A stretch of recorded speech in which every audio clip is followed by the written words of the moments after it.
Hello, this is Virtualis the Chess Noob, learning and having fun with chess. Yesterday I played a wild, chaotic game. My opponent played the Zhuravlev Countergambit, and we had opposite sides castling. This resulted in many missed opportunities and low accuracy for both of us. However, these madcapped games are also incredibly fun. I hope you enjoy! So let's start with the review. So as you can see, up and down, lots of little red dots, which are blunders, and we certainly had our fair share of blunders on both sides and inaccuracies. And for both of us, our accuracy only about 50%, which is you're in for a good time on the review. As per the chess.com bot, a wild, chaotic game. So on to the review. I played white, opponent black, a Dutch opponent, e4, e5, knight c3. So the Vienna game, and the opponent responds immediately with bishop b4, the Zhuravlev Countergambit. And I think I've previously shown videos where the opponent plays the Zhuravlev. Always I find weird games end up weird games and weird positions come out of this counter gambit. It's objectively, I think, not very good for black, but I suppose it causes chaos.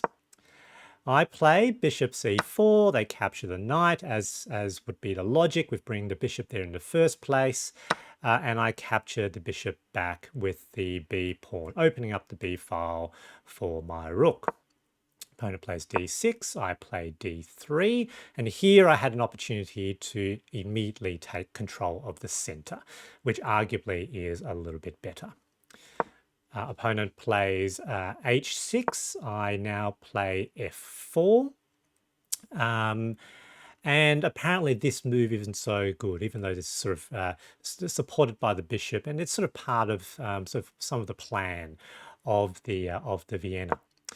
Opponent now plays queen f6. I play knight e2. Opponent plays bishop g4. I short castles, and that apparently was a good move, putting me quite a bit ahead. Opponent plays knight d7. Now I sort of ask the question, what are they going to do about that bishop? They capture my knight and I capture back with queen. And again, in this position, I am quite a bit ahead. Now, opponent long castles here. And I suspect that wasn't necessarily the best idea, given that they've given me an open B file. So I've placed the rook onto B1. Opponent plays G6. Probably doesn't do a whole lot for the opponent. I now push forward my bishop to d5. So now having two attackers on the b7 pawn.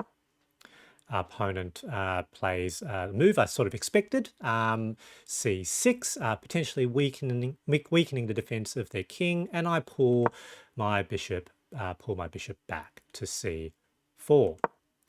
Opponent now plays a knight b6, and I make a mistake by playing d4. My logic here was that now I sort of open up the diagonal, so now having a defender of that bishop. However, there is a potential problem here in that I have got this sort of open diagonal, which this is one of the potential risks with playing f4, that the king can be subject to either the bishop, a dark square bishop, which of course the opponent doesn't have anymore, or potentially the queen, that becomes a potential line of attack. Opponent captures, and this is where I make a mistake. I should not have captured back.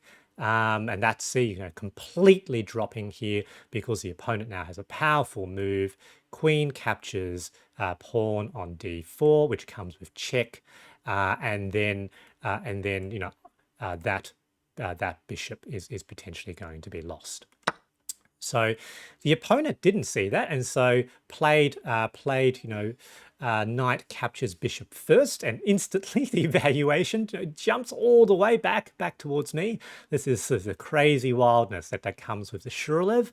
Of course, I capture back with queen, and this is no longer possible. So that was very good. Opponent brings their queen back to e7. That is looking very soft now, potentially as a mate threat for the opponent. I bring queen to b4. I suppose thinking that there's something here. Opponent brings out their rook to be an extra defender. Given that queen does have an attack on that pawn, that was my logic here to play rook e1. Apparently, that wasn't really necessary according to Stockfish, and that was a mistake. However, opponent gives me the advantage right back. It's such a the Zhuravlev leads to all these funny sort of wild positions. So now I'm going to need an extra attacker, and to soften it up, I'm going to push forward my a pawn. Yep, I'm just going to sidestep that pawn. Opponent's trying to create a pawn storm of their own onto my king's side. Push the a pawn again all the way to a5. Opponent tries to block by pushing forward their a pawn to a6, and now queen to b6. Again, very potentially powerful. Not entirely sure why the opponent sort of moved their king potentially into the line of attack. I now can capture that pawn, given that that pawn is now pinned to the king. Opponent plays plays sort of rook c7.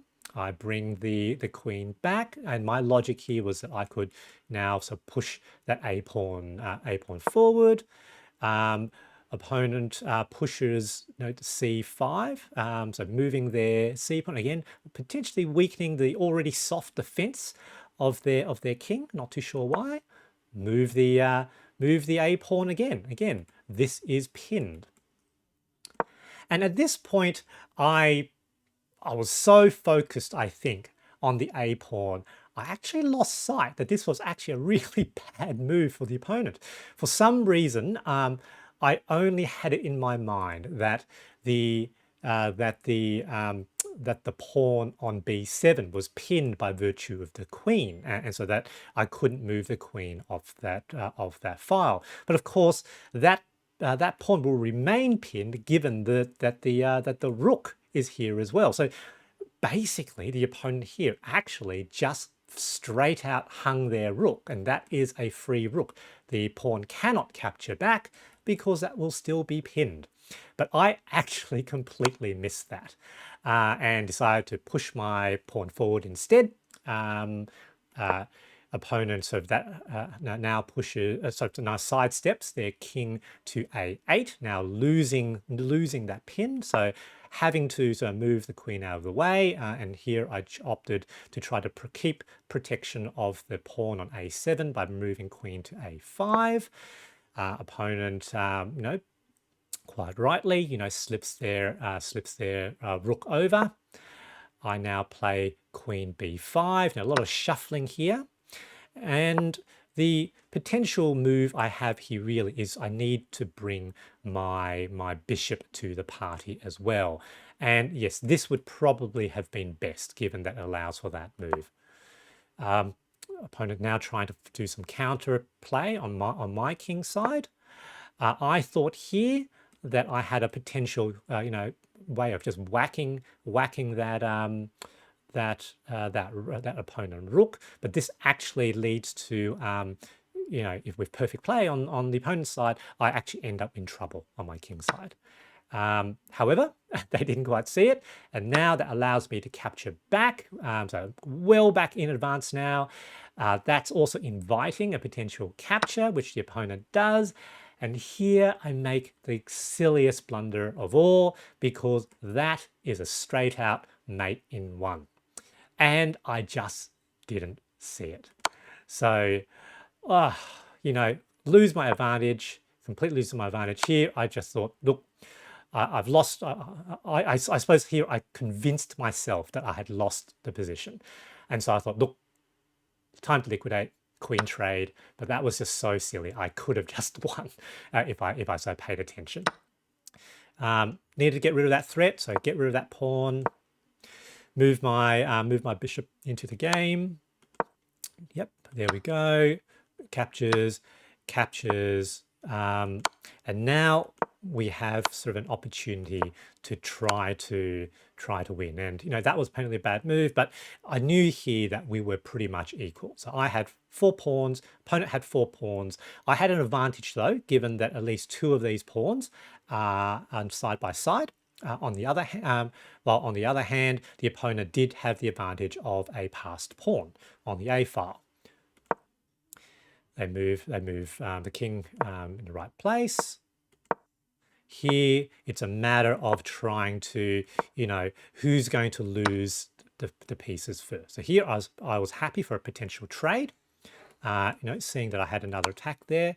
Opponent, you know, puts me into check. Move my king out of the way. Get the king into the game.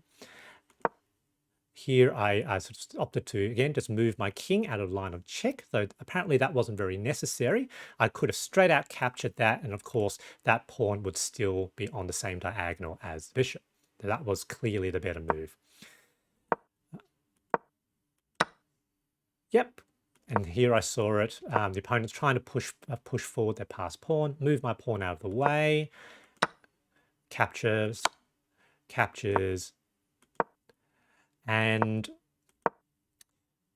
here, there we go. I was fairly sure at this point I had blocked that pawn, given that it hadn't yet reached the, you know, the 2nd or 7th rank yet, and I didn't think that it would be possible for the opponent now to push that forward. Now I've got an opportunity with my pawn majority to promote, check, push forward, opponent, you know, sacrifices forced to sacrifice their knight, and I win. So they chose to resign at this point. I still have 1 pawn, have bishop and rook versus just king, bishop, and single pawn. That pawn is unlikely to be able to promote with just a king and rook and pawn, at least not more quickly than that pawn. Moreover, that square's a dark square. I've got a dark square bishop, so I was pretty sure I was winning in this position. Opponent resigned, so still managed to win even despite sort of missing all those opportunities. But good game to the opponent, a wild and very fun game. GG. The learning I took out of this game is that it's important to carefully look for checks and mates. My instincts were correct that I had a winning position with my queen, rook, and passed pawn, but I let those opportunities slip away, even missing a mate in one. I hope you enjoyed this video, and thanks for watching.